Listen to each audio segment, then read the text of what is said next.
Arrêtez, ne faites pas défiler.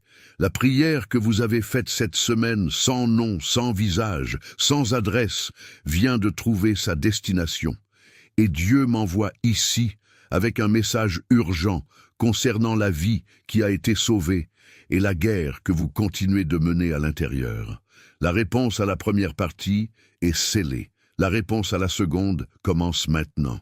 Vous êtes ici parce que vous avez fait quelque chose aujourd'hui, un acte de foi silencieux qui a ouvert une exception dans le ciel. Mais vous êtes aussi ici parce que vous êtes fatigué.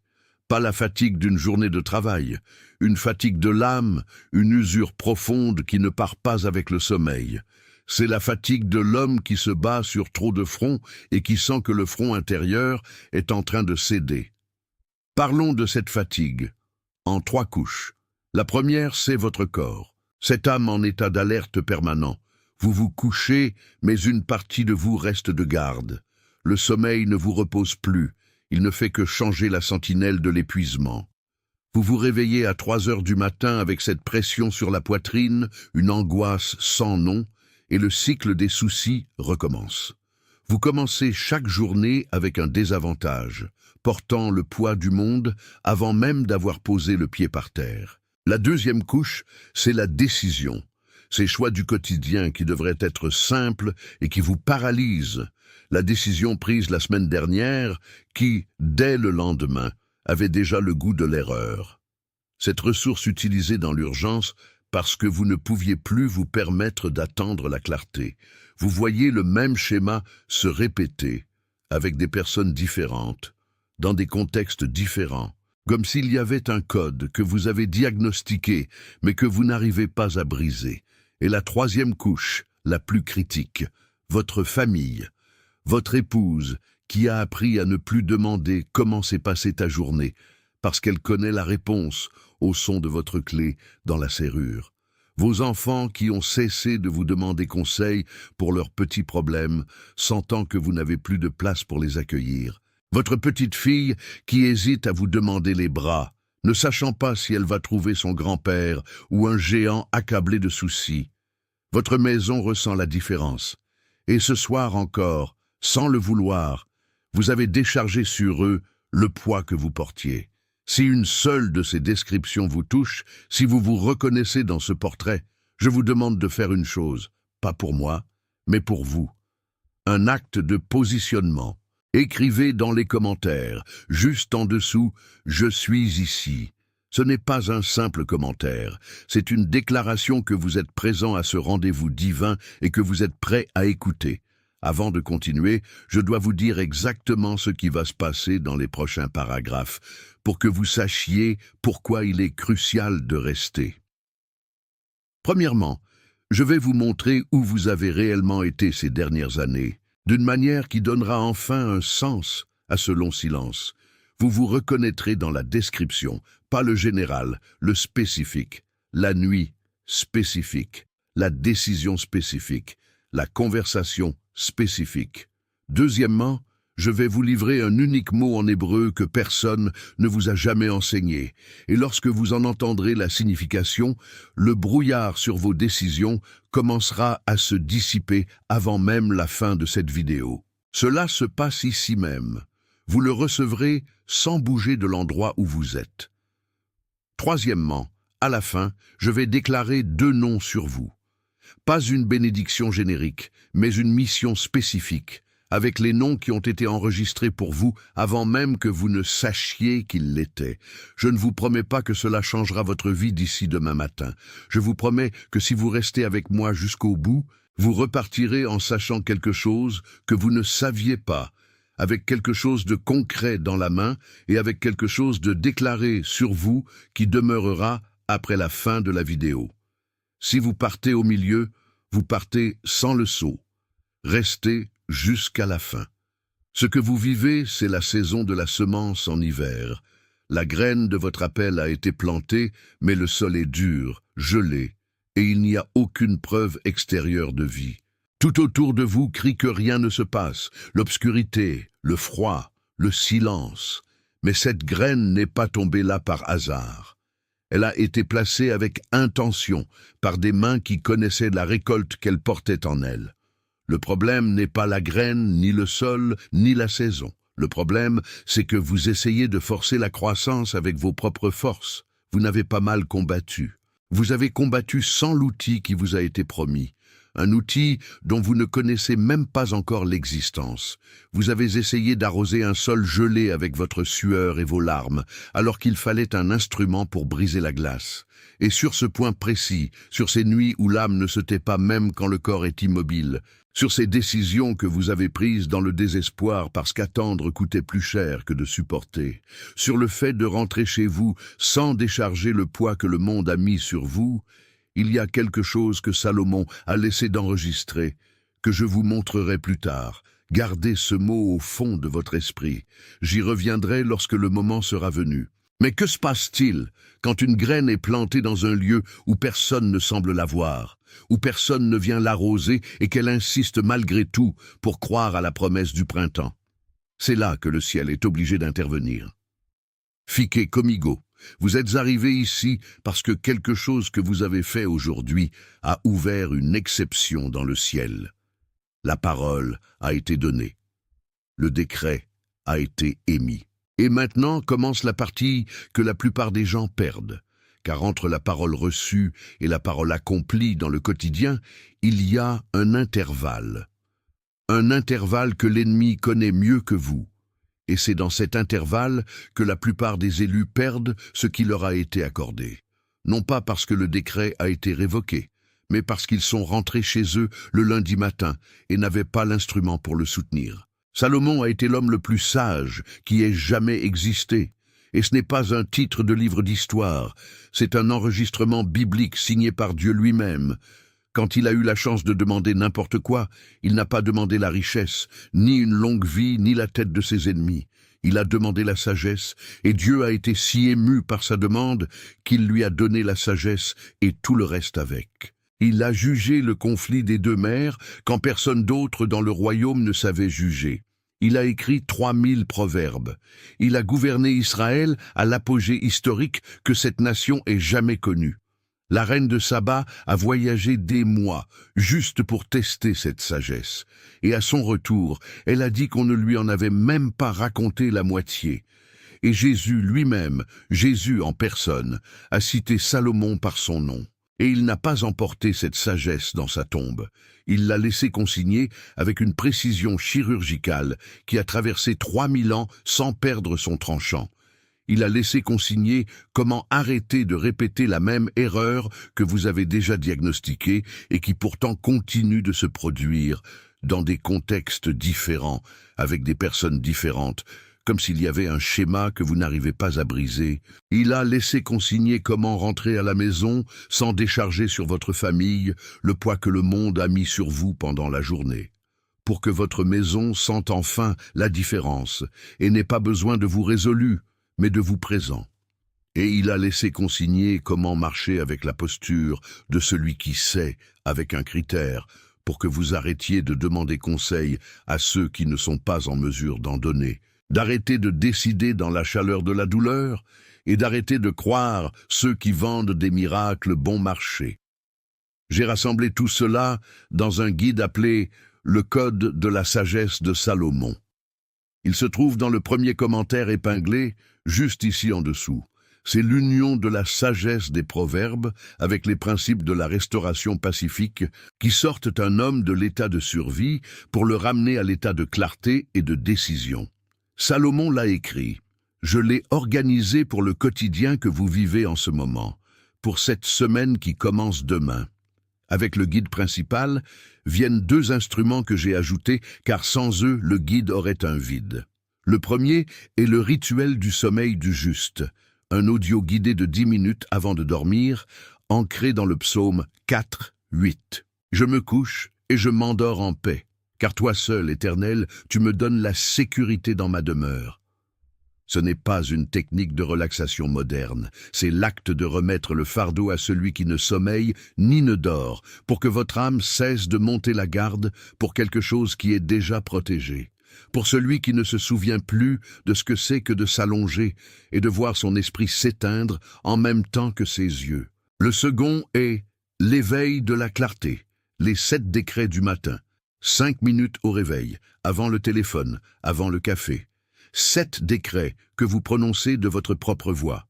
Ce ne sont pas des affirmations positives, ce sont des décrets bibliques dans votre propre voix, pour positionner votre journée avant qu'elle ne vous positionne, pour commencer en tant que celui qui a été appelé, et non en tant que celui qui a été écrasé.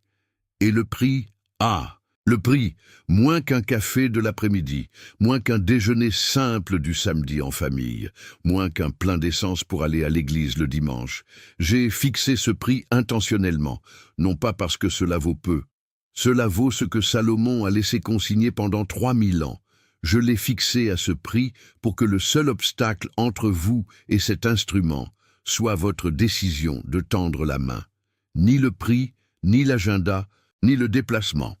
Juste votre main en direction du lien, et il y a une garantie de 7 jours. Si vous l'ouvrez, l'utilisez pendant 1 semaine, et que cela ne vous convient pas, vous envoyez un email et vous êtes intégralement remboursé. Et voici la partie que personne ne fait. Vous gardez les 2 instruments en bonus. Le rituel du sommeil du juste reste à vous. L'éveil de la clarté, les 7 décrets du matin restent à vous, même après le remboursement. Le risque d'essayer ne peut pas être le vôtre. Le risque est le nôtre. Le seul risque qui vous reste est celui de ne pas essayer. Et le risque de ne pas essayer, c'est le risque de repartir d'ici avec le décret ouvert dans le ciel et de le perdre lundi matin par manque d'instruments. La prochaine nuit où vous poserez la tête sur l'oreiller avec l'âme encore en alerte n'est pas dans des mois. C'est ce soir. Peut-être dans 3 heures.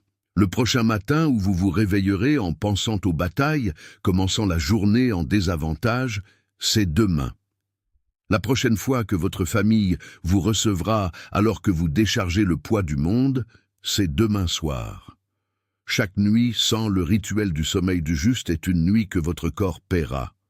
Chaque matin sans l'éveil de la clarté est un matin que le monde réécrit en premier.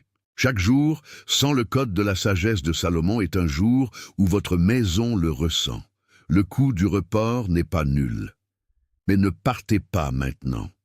Le saut n'est pas encore terminé. Ce que je dois vous montrer ensuite est plus grand que n'importe quel instrument que Salomon a laissé. C'est le nom hébreu de ce qui vous arrive en ce moment précis, le nom de l'exception qui a été ouverte dans le ciel à cause de ce que vous avez fait aujourd'hui. Et quand vous entendrez ce nom, vous comprendrez pourquoi tout jusqu'à présent n'était qu'une préparation pour un seul mot. Restez. Laissez-moi vous donner 4 signes qui prouvent que vous n'êtes pas en train de vous effondrer, mais que vous êtes sous pression divine. Si vous vous reconnaissez dans l'un d'eux, vous saurez que ce message est pour vous. Ce ne sont pas des signes de faiblesse, ce sont les marques d'un homme appelé à un niveau supérieur, qui se bat encore avec les outils du niveau inférieur. Le premier signe est la prière déviée. Vous priez avec une foi inébranlable pour la paix à Jérusalem, pour la conversion des nations, pour la guérison d'un inconnu à l'autre bout du monde. Mais quand il s'agit de demander la direction pour cette affaire bloquée depuis 6 mois, pour la sagesse dans cette conversation difficile avec votre fils, votre prière semble ne pas dépasser le plafond. Ce n'est pas un manque de foi, c'est une fuite pieuse. C'est votre âme qui évite d'engager le combat sur le territoire où Dieu vous a donné juridiction, parce que vous n'avez pas la carte pour y naviguer. Le deuxième signe est le schéma répété. Vous vous regardez dans le miroir et vous reconnaissez cette même erreur que vous avez commise l'an dernier et l'année d'avant. La même réaction excessive, le même mot de trop, la même décision prise dans la précipitation parce que la pression était trop forte. La frustration n'est pas de ne pas voir l'erreur. La frustration est de la voir arriver comme un train au ralenti et de vous sentir incapable de bouger des rails. Ce qui ressemble à un manque de volonté est en réalité un manque de système, d'un code de conduite pour le moment de pression. Le troisième signe, et le plus douloureux, est l'écho familial. Votre femme sait si la journée a été bonne ou mauvaise avant même que vous n'ouvriez la bouche, juste au son de la clé dans la serrure. Son silence n'est pas de l'indifférence. C'est une armure qu'elle a appris à porter pour se protéger des secousses de votre guerre intérieure. Vos enfants ont cessé de vous apporter leurs petits problèmes, non pas parce qu'ils ne vous aiment pas, mais pour ne pas surcharger vos épaules, déjà lourdes. Ce qui ressemble à un éloignement est en fait le thermomètre le plus précis de l'état de votre âme. Votre famille ne vous rejette pas. Elle attend que vous rentriez à la maison et pas seulement votre corps. Le quatrième signe est la fatigue injuste.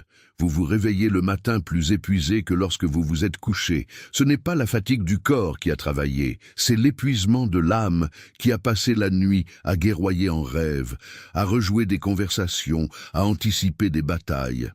Votre sommeil n'est plus un lieu de repos, c'est un deuxième champ de bataille.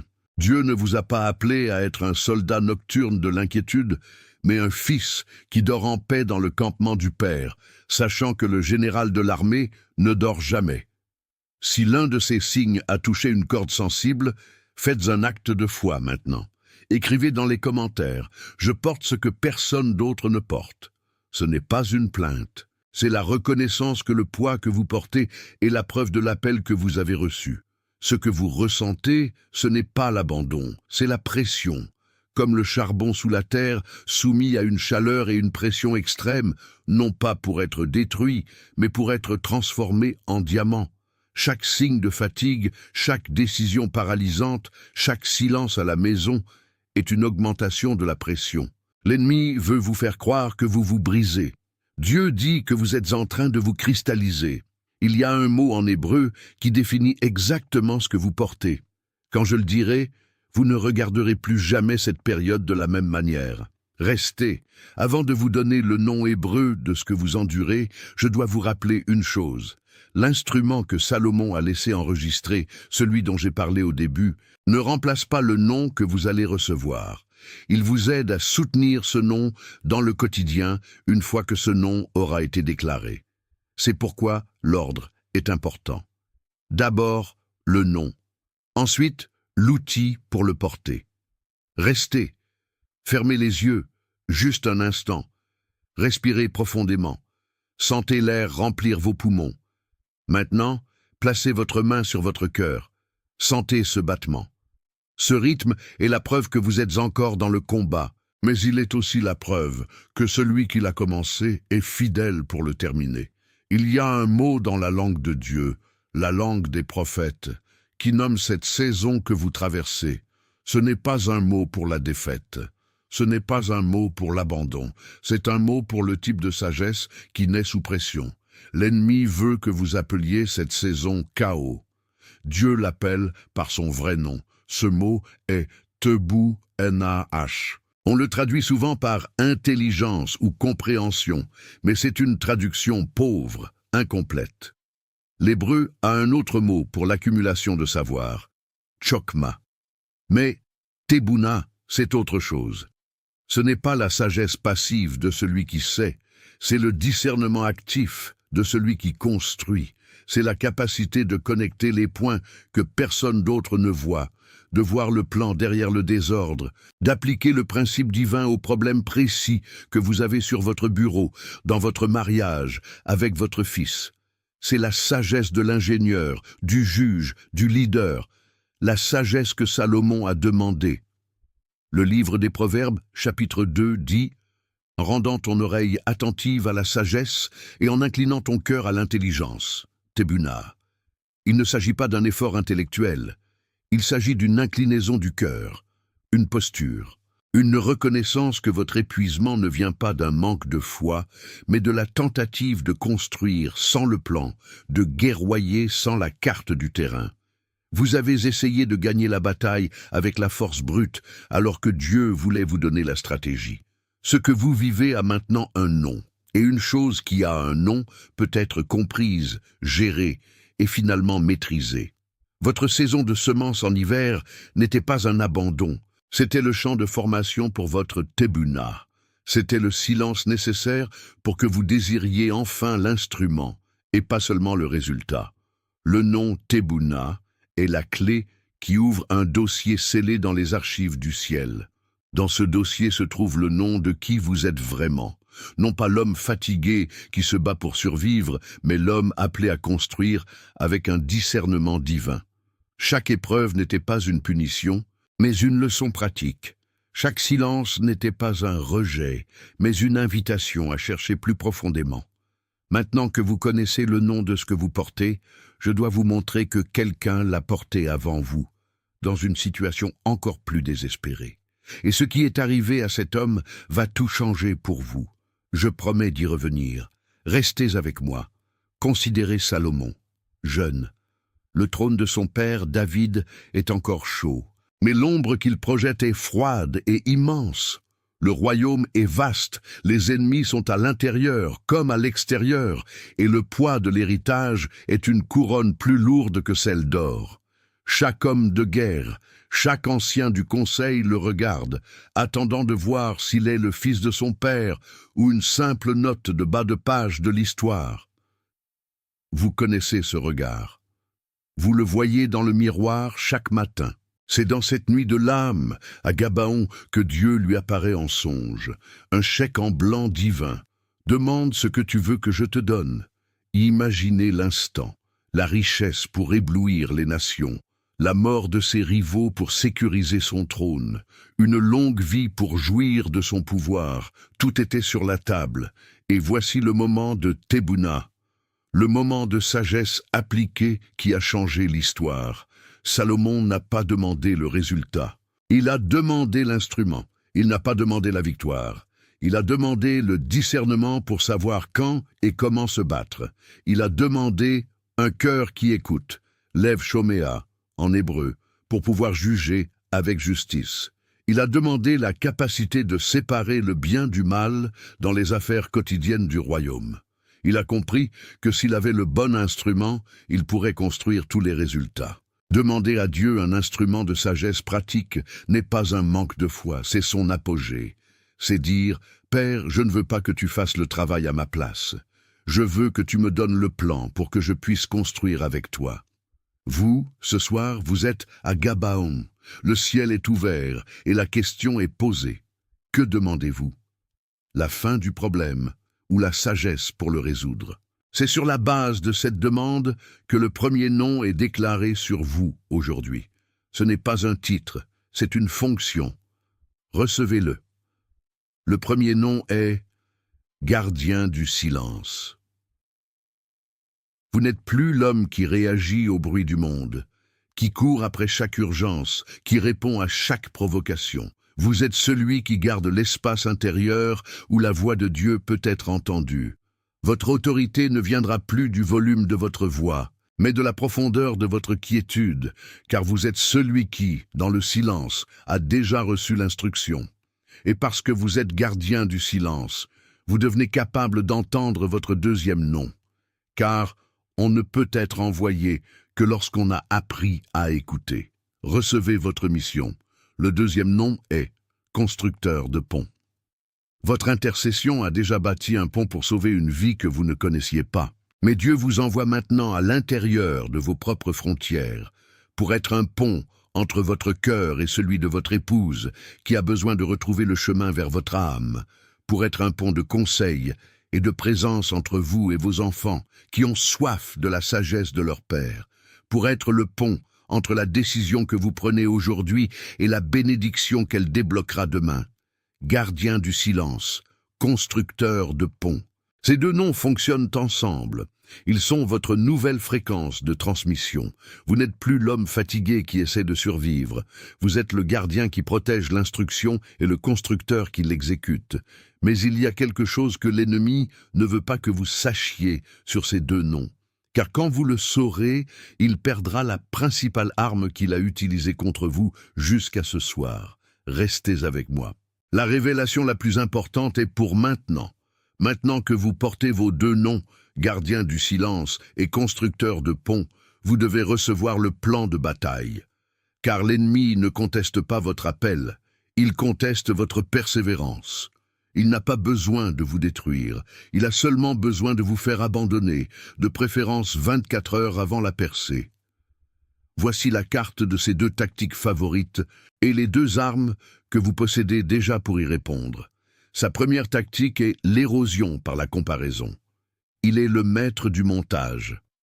Il vous montre le succès des autres, la vitesse à laquelle ils avancent, leur victoire publique, pour vous murmurer à l'oreille « Tu es en retard, tu as pris la mauvaise sortie, tu aurais dû ». Son but n'est pas de vous inspirer, mais de vous pousser à agir par panique, sans le critère de Salomon, en abandonnant la position que Dieu vous a donnée pour courir sur le chemin d'un autre. Votre première arme est le décret de la trajectoire unique. Recevez ceci. Votre chemin n'est pas comparable, car votre mission est unique. Armé du code de la sagesse de Salomon, vous n'opérez plus en regardant à droite et à gauche, mais en regardant la carte que vous avez dans les mains. Vous ne dites plus ce que vous ressentez, vous déclarez ce qui est écrit sur votre appel. La comparaison devient non seulement inutile, elle devient impossible. La deuxième tactique de l'ennemi est la guerre d'usure à la veille de la victoire. Il sait quand la pluie est sur le point de tomber. C'est à ce moment précis qu'il intensifie le bruit, qu'il multiplie les soucis, qu'il vous rappelle chaque échec passé. Son objectif est que vous vous réveilliez le matin de la percée si épuisé, individé, que vous n'ayez plus la force de lever les mains pour recevoir ce qui arrive. Il veut que vous dormiez pendant votre propre récolte. Votre deuxième arme est la résistance du dernier instant. C'est la capacité de rester debout 1 heure de plus, quand tout en vous crie d'abandonner. C'est ici que le rituel du sommeil du juste devient une arme de guerre en vous assurant un repos qui n'est pas une trêve, mais un réarmement. C'est ici que l'éveil de la clarté devient votre premier acte de défiance, en déclarant qui vous êtes avant que le monde n'ait la chance de vous le dire. Cette résistance n'est pas de la force brute, c'est une confiance nourrie. Ce plan n'est pas une simple information, c'est une commission de guerre. Si vous recevez cette instruction et que vous vous engagez à ne plus combattre sans votre carte, prenez position maintenant. Abonnez-vous à cette chaîne, ce n'est pas un clic, c'est un serment, une déclaration que vous êtes prêt à recevoir la suite de ce qui a été commencé ici et que vous ne retournerez plus sur le champ de bataille sans préparation. Maintenant que vous savez à quoi vous avez affaire et avec quoi vous pouvez vous battre, il y a une prière qui doit être faite, pas par moi, pour vous, et je vais la conduire. Fermez les yeux maintenant. Posez vos 2 mains sur votre poitrine, respirez profondément, sentez ce souffle. Ce n'est pas seulement de l'air, c'est la vie qui insiste. C'est la promesse que ce qui a été commencé sera achevé. Père céleste, je viens devant toi, non pas comme un géant, mais comme un fils fatigué. Je confesse la fatigue de ce corps qui ne se repose plus, de cette âme qui passe ses nuits en état d'alerte. Je confesse l'épuisement de devoir décider sans clarté et le poids de répéter les mêmes erreurs que je déteste. Je dépose devant toi le silence qui s'est installé dans ma propre maison, la distance que ma guerre a créée entre moi et ceux que j'aime le plus. Je confesse avoir été un champ de bataille, là où j'étais appelé à être un refuge. Mais ce soir, je ne fuis plus. Je reste ici à ce rendez-vous que tu as fixé. Je me tiens dans la brèche que ta grâce a ouverte, et je reçois. Je reçois les noms que tu déclares sur moi. J'accepte d'être le gardien du silence, de ne plus laisser le bruit du monde dicter ma paix intérieure. Je reçois la mission d'être le constructeur de ponts, envoyé pour réparer d'abord les connexions dans ma propre maison, avec ma propre famille. Maintenant, Père, je me tais. Parle, ton serviteur écoute. Mon fils, je t'ai vu. Je t'ai vu dans ces nuits où tu fixais le plafond et où l'angoisse arrivait avant même la première pensée. J'ai vu ton corps payer le prix des guerres de ton âme et ton esprit chercher en vain le repos que le monde ne peut donner. Je t'ai vu prendre ces décisions dans le désespoir parce que la clarté n'arrivait pas à temps. Et j'ai vu le poids de l'erreur le lendemain matin, cette erreur que tu avais diagnostiquée, mais que tu n'as pas su éviter. Je n'ai jamais détourné mon regard. Je t'ai vu rentrer à la maison, portant le fardeau du jour, et le décharger involontairement sur ceux que tu aimes. J'ai vu ta famille apprendre à ne plus poser de questions, et j'ai vu la douleur que cela gravait dans ton cœur. Rien de tout cela ne m'a échappé. Tu penses que je t'ai oublié? Mais souviens-toi de cet instant précis, ce jour où ma présence a été si réelle pour toi que tu ne pouvais la nier. Cet autel est toujours debout dans mon souvenir. Je ne l'ai pas oublié. C'est toi qui as appris à en douter. Ce qui a été commencé ce jour-là, je l'accomplis aujourd'hui.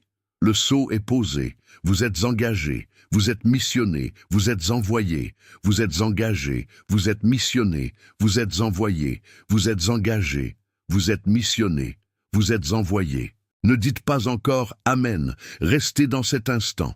Sentez le poids de cette parole, la graine qui a été plantée dans le sol froid de l'hiver, celle que vous pensiez morte, vient de germer. La saison a changé. Maintenant, vous pouvez dire « Amen ». Ce qui a été scellé ici maintenant va être testé dès le premier lundi matin. Quand le réveil sonnera, quand la routine reviendra, quand la voix du cycle tentera de relire ce qui s'est passé aujourd'hui comme l'émotion passagère d'un dimanche soir. L'ennemi n'accepte pas sans combat ce qui vient d'être décrété sur vous. Et celui qui a été missionné sans instrument marche en terrain découvert, sans ce que Salomon a laissé précisément pour ce moment. L'exception a été ouverte dans le ciel. Maintenant, elle doit survivre au jour ordinaire. Le code de la sagesse de Salomon se trouve dans le premier commentaire épinglé, juste ici en dessous, non pas comme un substitut à ce que vous avez reçu dans ce message, mais comme un compagnon pour défendre ce qui a été scellé, car un décret sans instrument pourrit dès le premier lundi matin. Et l'adversaire compte sur ce lundi, moins qu'un café de l'après-midi, moins qu'un déjeuner simple du samedi. Avec une garantie de 7 jours et les 2 instruments bonus qui restent vôtres, même si cela ne vous convient pas. Le risque est le nôtre. La main est la vôtre. Cliquez maintenant, pendant que le décret est encore vivant dans votre poitrine. Pas demain, pas après la douche, pas après avoir parlé à quelqu'un. Car celui qui remet à plus tard remet à jamais, et l'adversaire compte sur le plus tard. Il a déjà compté sur le plus tard pour chaque autre message que vous avez reçu et reporté. Il compte sur le plus tard, maintenant aussi. Celle-ci ne sera pas une de plus, et maintenant la dernière parole. Il y a quelqu'un dans votre cercle, un homme qui porte exactement ce que vous portiez jusqu'à aujourd'hui. Quelqu'un qui va rentrer chez lui ce soir en déchargeant le même poids. Quelqu'un qui va poser la tête sur l'oreiller avec la même âme en alerte. Cette personne ne s'arrêtera pas seule en faisant défiler son écran. Elle a besoin que quelqu'un lui envoie ce message. Ce quelqu'un, c'est vous. Ce n'est pas partager une vidéo, c'est intercéder. Maintenant, fermez les yeux, respirez 3 fois et demeurez en silence jusqu'à ce que la vidéo se termine. Ce qui a été accompli ici a besoin d'atterrir. Ne faites pas défiler. Ne partez pas, restez.